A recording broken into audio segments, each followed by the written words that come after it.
Assalamualaikum warahmatullahi wabarakatuh. Perkenalkan nama saya Wahinus Bungi dengan NIM 111423058. Baik, jadi di sini saya akan memaparkan laporan studi lapangan praktikum bimbingan klasikal dan kelompok di SMA Negeri 2 Gorontalo. Nah, laporan ini diajukan untuk memenuhi salah satu tugas pada mata kuliah praktikum bimbingan klasikal dan kelompok yang diampu oleh Bapak Muhammad Rizal Pautina, SPD MPD. Baik, jadi dari hasil laporan studi lapangan ini setiap peserta didik memiliki tantangan perkembangan yang berbeda-beda, baik dalam aspek akademik, sosial, emosional, maupun karir. Menurut Prayitno, layanan bimbingan dan konseling di sekolah memiliki peran penting dalam membantu siswa menghadapi dan menyelesaikan berbagai permasalahan yang mereka alami. Salah satu pendekatan yang digunakan adalah bimbingan klasikal dan konseling kelompok yang bertujuan untuk memberikan pemahaman, keterampilan, serta dukungan kepada siswa agar mereka dapat mengembangkan potensi diri secara optimal. Di SMA Negeri 2 Gorontalo, layanan ini diimplementasikan sebagai bagian dari upaya untuk meningkatkan kesejahteraan psikologis dan perkembangan siswa secara menyeluruh. Nah, berdasarkan hasil olah data yang dilakukan, ditemukan bahwa beberapa aspek perkembangan siswa yang masih tergolong rendah, seperti penerimaan diri, kematangan sosial, dan persiapan diri untuk kehidupan berkeluarga. Nah, hal ini menunjukkan bahwa masih terdapat kebutuhan mendesak untuk meningkatkan efektivitas layanan bimbingan yang diberikan. Bimbingan klasikal dan konseling kelompok diharapkan dapat menjadi solusi dalam membekali siswa dengan keterampilan menghadapi berbagai tantangan perkembangan. Nah, dengan pendekatan yang tepat, siswa dapat lebih memahami diri mereka sendiri, meningkatkan rasa tanggung jawab, serta mengembangkan kematangan intelektual dan emosional yang dibutuhkan dalam kehidupan akademik maupun sosial. Dengan adanya program bimbingan dan konseling yang terarah, diharapkan siswa dapat lebih siap dalam menghadapi masa depan mereka. Nah, menurut Korey, konseling kelompok memberikan kesempatan bagi individu untuk berbagi pengalaman, mendapatkan dukungan sosial, serta belajar dari pengalaman orang lain. Oleh karena itu, pelaksanaan bimbingan klasikal dan konseling kelompok di SMA Negeri 2 Gorontalo harus terus dikembangkan agar lebih efektif dalam membantu siswa mencapai perkembangan yang optimal. Selanjutnya ada identitas sekolah. SMA Negeri 2 Kota Gorontalo yang terletak di Jalan Rambutan, Kelurahan Buladu, Kecamatan Kota Barat, Kota Gorontalo, merupakan sekolah menengah atas negeri yang telah diakui kualitasnya. Dengan luas tanah mencapai 25.000 per meter, 25.000 meter persegi.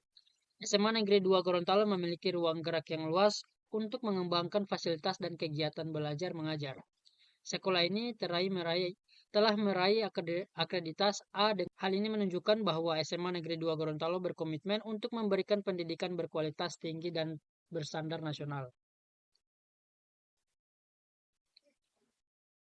Untuk waktu pelaksanaan studi sekolah dilaksanakan pada hari Selasa tanggal 18 Februari tahun 2025. Waktu pelaksanaan pukul 0.07 sampai dengan 12.00.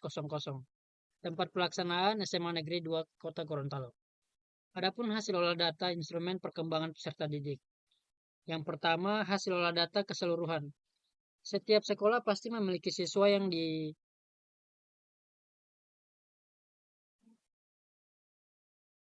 Setiap sekolah pasti memiliki siswa yang dimana setiap siswanya pasti memiliki masalah perkembangan yang berbeda-beda. Hal ini yang membuat setiap sekolah harus lebih memperhatikan siswa dengan cara melakukan observasi secara langsung atau survei kepada setiap siswa tanpa terkecuali. Berikut ini merupakan hasil perhitungan atau olah data angket yang saya bagikan kepada 15 orang siswa di sekolah SMA Negeri 2 Gorontalo.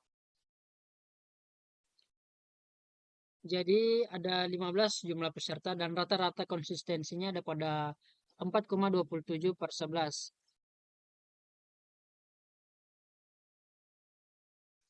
Nah, kemudian ada gambar atau keterangan aspek perkembangan individu.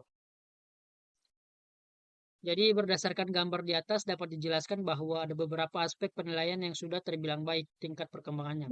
Akan tetapi di samping itu ternyata lebih banyak aspek yang tingkat perkembangannya belum memadai atau masih kurang. Seperti landasan hidup religius, kematangan intelektual, kesadaran akan tanggung jawab, dan wawasan serta persiapan karir individu.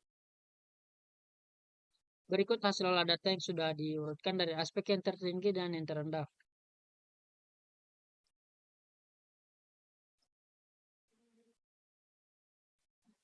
Berikut ada 8 butir tertinggi.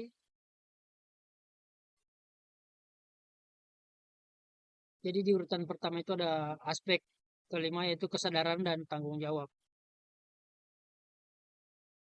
Nah, berdasarkan hasil yang diolah di atas yang ditampilkan dalam bentuk grafik, siswa di SMA Negeri 2 Gorontalo memiliki tingkat perkembangan yang tinggi, yakni pada aspek kelima, kesadaran tanggung jawab.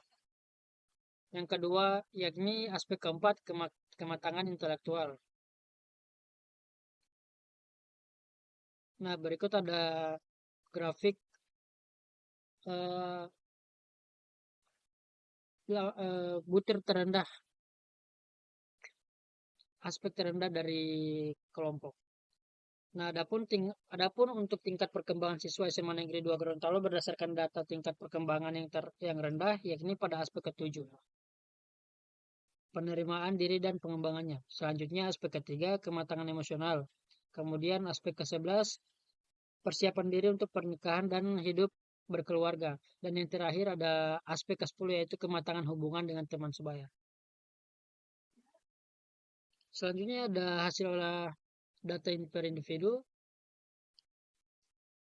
Setiap individu memiliki karakteristik yang unik dan berbeda satu sama lain, baik dalam aspek kepribadian, kondisi mental, bentuk fisik, maupun pola pikir. Nah, perbedaan ini juga mencakup tingkat perkembangan yang beragam pada setiap individu, yang menunjukkan bahwa setiap orang tumbuh dan berkembang dengan cara dan kecepatan yang tidak selalu sama. Memahami keberagaman ini penting untuk mendukung proses perkembangan individu secara optimal sesuai dengan kebutuhan dan potensinya masing-masing.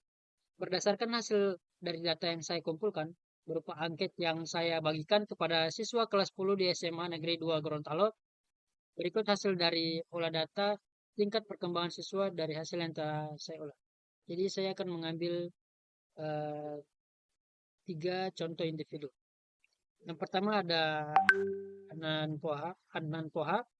Bisa dilihat berdasarkan grafik di atas yang dihasilkan dari data yang telah saya olah, siswa Adnan Poha tingkat perkembangannya paling rendah terdapat pada aspek ke-1 yaitu landasan hidup religius dan pada aspek ketiga yaitu kematangan emosional.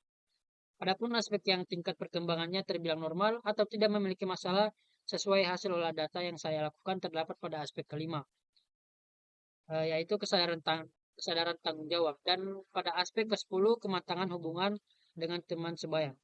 Kemudian ada dari Adrian Ahmad, berdasarkan grafik di atas yang dihasilkan dari data yang telah saya olah, siswa Adrian Ahmad ada beberapa tingkat perkembangannya paling rendah terdapat pada aspek ke-6, peran sosial sebagai pria atau wanita. Yang kedua ada pada aspek kelima, yaitu kesadaran tanggung jawab. Yang ketiga pada aspek ketiga, kematangan emosional. Dan adapun aspek yang tingkat perkembangannya terbilang normal atau tidak memiliki masalah sesuai hasil olahan data yang saya lakukan, terdapat pada aspek ke-10, kematangan hubungan dengan teman sebaya. Terakhir ada dari Alif Mujhadik Rahim, berdasarkan grafik di atas yang dihasilkan dari data yang telah saya olah, ada beberapa tingkat perkembangannya paling rendah terdapat yaitu pada aspek keempat, kematangan intelektual, dan yang kedua ada pada aspek ke-8, kemandirian perilaku ekonomis, dan pada aspek ke-9, wawasan dan persiapan karir. Adapun aspek yang tingkat perkembangannya terbilang normal atau tidak memiliki masalah sesuai hasil olahan data yang saya lakukan, terdapat pada aspek ke-6, yaitu peran sosial sebagai pria atau wanita, dan aspek ke-7, penerimaan diri dan pengembangannya. Baik, mungkin sekian pemaparan laporan dari saya. Terima kasih atas perhatiannya dan mohon maaf atas segala kekurangannya. Wabillahi taufiq wal hidayah. Wassalamualaikum warahmatullahi wabarakatuh.